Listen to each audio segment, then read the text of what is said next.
अभी यहाँ इस देश के हमारे कांग्रेस पार्टी के दिग्गज नेता साथी दिग्विजय सिंह जी आप लोगों के बीच में बात कर रहे थे।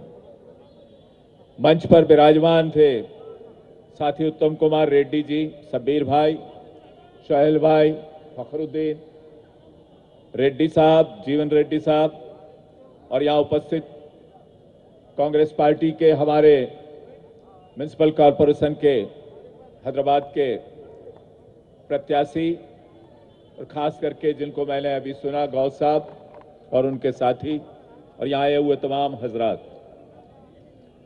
मुझसे पहले जिन लोगों ने आपके सामने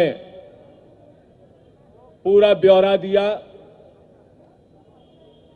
एमआईएम के इतिहास को खोल के आप लोगों के सामने रखा, जो कुछ सच्चाइयां आप लोगों के बीच में नहीं थी, आप लोगों की जानकारी में नहीं थी, उन तमाम सच्चाइयों को गौस साहब ने और हमारे मुकामी बड़े नेता साथी शब्बीर भाई ने आप लोगों के बीच में रखी है। और एक बुजुर्ग भी जो पहले कभी एमआईएम में थे, उन्होंने आपके सामने इनका इतिहास खोल करके आपके सामने रखा है। मैं आप लोगों से जो कहने के लिए आया हूं आज के मौके पर, वो एक मुख्तसर सी बात मैं आप लोगों के सामने रखना चाहता हूं। इनका इतिहास, वक्फ के मामले, उन तमाम बातों को तो आप अब जान चुके हैं, लेकिन एक बात मैं आप लोगों के बीच में जो रखना चाहता हूं वो ये है कि ये जो आज हिंदुस्तान में घूम करके क्या कर रहे हैं, इन्होंने अपने जो वीडियो बनाए हैं वो प्लानिंग के साथ बनाए हैं कि हिंदुस्तान के अंदर जो माहौल पैदा करने का काम भारतीय जनता पार्टी के लिए जो किया जा रहा है, उसमें एक तरफ उधर के लफंगे लगे हैं और दूसरी तरफ हैदराबाद के लफंगे लगे हैं। मैं आपसे बहुत स्पष्ट रूप से कहना चाहता हूं, इसे समझ लो, इनको पहचान लो साथियों। हैदराबाद में जो शासन था निजाम साहब का, उनकी जितना दफ्तर के अंदर काम करने वाले लोग थे वो तमाम मुसलमान नहीं थे। उन्होंने कभी ऐसी कोई बात इन्होंने नहीं कही थी। उनके कारभारी से लेकर व्यवस्था करने वाले तमाम लोग, तमाम समाजों के लोग थे, हिंदू भी थे। लेकिन ये जब से आए हैं, ये क्या पेशवानी क्या बोलते हैं इसको क्या बोलते हैं? शेरवानी। शेरवानी एक इज्जतदार लोगों का पहनावा था। शेरवानी पहनने वाले की समाज में, किसी भी समाज में, हर एक समाज के लोग ये पहनते थे और जो भी इसको पहन के कहीं भी चला जाता था उसकी बहुत इज्जत होती थी। हैदराबाद की शेरवानी पूरे हिंदुस्तान में और पूरे दुनिया में मशहूर थी। और मुझसे भी यहां के एक टेलर मास्टर ने कहा कि साहब आप भी ये बनवाइए। मैंने उनसे एक ही बात कही कि कल तक की बात और थी, नवाबों की बात और थी, शायरों की बात और थी।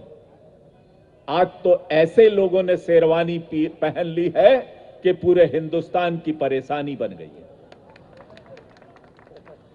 तो मैं भी अगर कहीं ये पहन के चला गया तो मेरी भी पहचान बदल जाएगी, इसलिए मैंने उनसे मना कहा।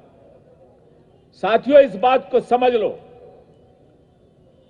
इनकी जितनी भी बातें हैं देश को बर्बाद करने वाली बातें हैं, इनकी जितनी भी बातें हैं हैदराबाद को बर्बाद करने वाली बातें हैं, इस सच्चाई को समझाने के लिए मैं आप लोगों के बीच में आया। अब ये महाराष्ट्र गए,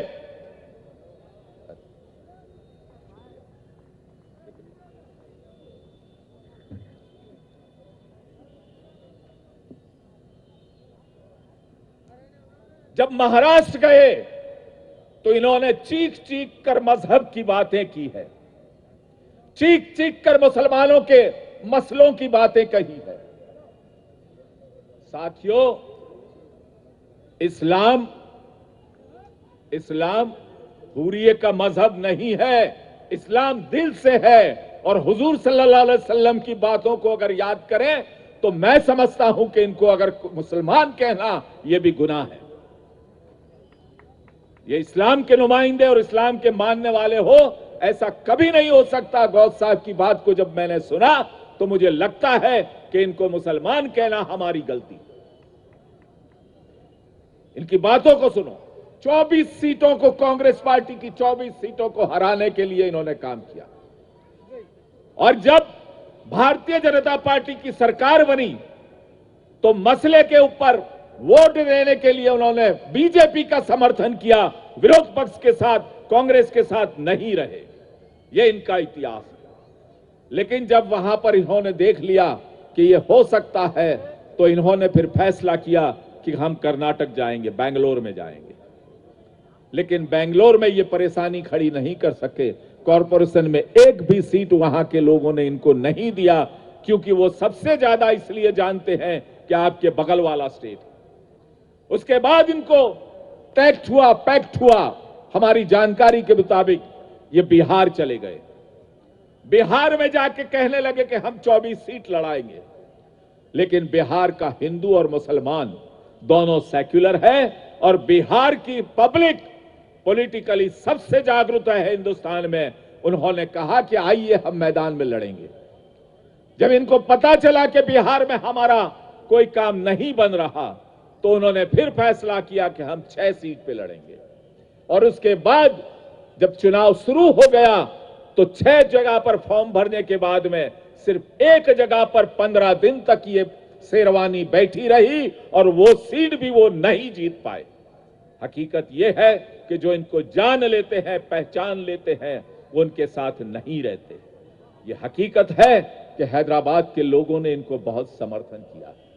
हैदराबाद के लोगों ने इसको मजहब की बुनियाद पर उनका साथ दिया है। लेकिन इन्होंने कभी हैदराबाद को आगे बढ़ाने का या हैदराबाद की नाम को रोशन करने का काम नहीं किया। हैदराबाद पूरे देश में बदनाम हो चुका है और अगर वो बदनाम हुआ है तो इनकी MIM की वजह से हुआ है।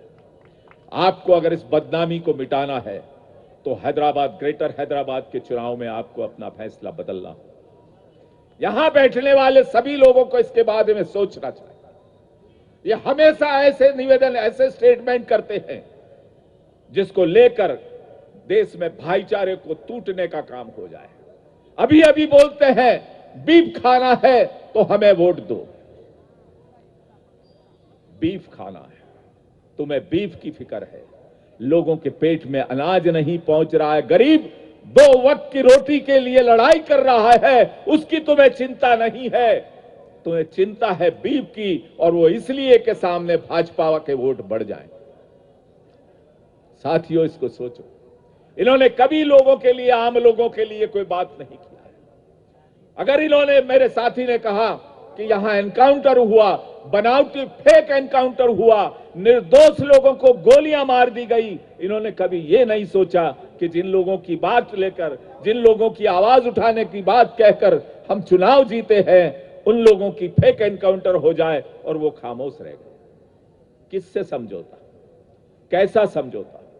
किससे जुड़ जाते हो? किससे सौदे करते हो? कहां से रुपए लाते हो? तुम और तुम्हारे पप्पा, तुम्हारे बाप यहां आए तो तुम्हारे पास क्या था? और निजी जायदाद बनाने के लिए हैदराबाद के मुसलमानों की जज्बात को उछालकर तुमने वोट लिया और आज खुद की जायदाद बना ली है। और हैदराबाद की जनता पे, सड़क पे काम करने वाला मजदूर जो बारिश में बैठता है, गर्मी में बैठता है, ठंडी में बैठता है, अपना कारोबार करता है, स्ट्रीट वेंडर, उसकी स्कीम बनी है, यूपीए की सरकार ने बनाई है, उसको प्रोटेक्शन दिया है। तुमने उसे क्या दिया? प्रोटेक्शन तो दूर की बात है, रोजाना वहां से यहां की पुलिस और लोग रुपया कलेक्ट करते हैं, भत्ता लेते हैं वहां से। तुमने कभी उस गरीब की आवाज नहीं बने। गरीब के लिए यूपीए की सरकार ने फूड बिल लाए और इसके चलते हर एक गरीब को 35 किलो अनाज मिले महीने का, ऐसी व्यवस्था की। तुमने कभी इसे लागू कराने की बात कहीं से नहीं की। तुमने कभी भी इस देश के किसान के लिए कभी आवाज नहीं उठाई। क्या मुसलमानों में किसान नहीं है? हिंदुस्तान में रोजाना किसान मर रहे हैं, चाहे हिंदू है या मुसलमान है, पूरे देश में मर रहे हैं। मोदी की सरकार के आने के बाद में सबसे ज्यादा लोगों ने आत्महत्या की है, ये सच्चाई। देश में मोदी की सरकार के आने के बाद में देश में सबसे ज्यादा अत्याचार दलितों पे हुआ है। आपके हैदराबाद में यूनिवर्सिटी के उसने आत्महत्या की, रोहित वेमुला ने। आप देखिए, देश के हर एक सूबे में दलित के ऊपर अत्याचार होता है। हरियाणा में जिंदा जलाया जाता है, किसी को मार दिया जाता है। ये मोदी सरकार खामोश है। इतना ही नहीं, उसका मंत्री अनाप शनाप बकवास करता है। तुमने इसके ऊपर कभी आवाज नहीं उठाई। तुमने कभी भारतीय जनता पार्टी के 2-3 लोटा चौपाटी लेके निकले लोग जो एमपी बने हैं, महाराज के नाम से, साधुओं के नाम से, संतों के नाम से, सन्यासी के नाम से, वो लोग जब बकवास करते हैं तो मोदी का कॉलर तुमने कभी नहीं पकड़ा है। तुम तो मिले हुए हो उन लोगों से जो हिंदुस्तान में हवाओं को खराब करके लोगों को बांटने का काम कर रहे हैं। और ऐसे लोगों को जब तुम काम करोगे तो तुम मुसलमान के हमदर्द नहीं हो सकते।